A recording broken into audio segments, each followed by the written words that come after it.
اے اسلامي امت ته دا هم جهاد ده چې تجارت وکړي. نن ولې علما چپ ناستي تجارت ته جهاد نه وي؟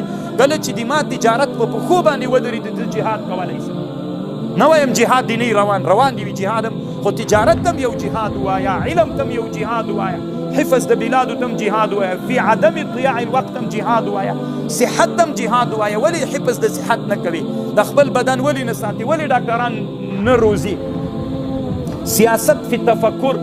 ما پرون د ابن خلدون کومه خبر چې داسې ته وکړه طالبانو ورونو چې کله تړون راسي او بادشاهي ته ورسیږي، د تړون خلک چې کوم کار کولی سي بل ته به یې نه سپاري. نن مو ورته سپارلی که مو نه ده سپارلی، دغه سبب د زوال د نظام ګرځي که نه ګرځېږي طالبانو ورونو. ولې په سیاست کې د تفکر د علم د لحاظه پرمختګ نه کوئ؟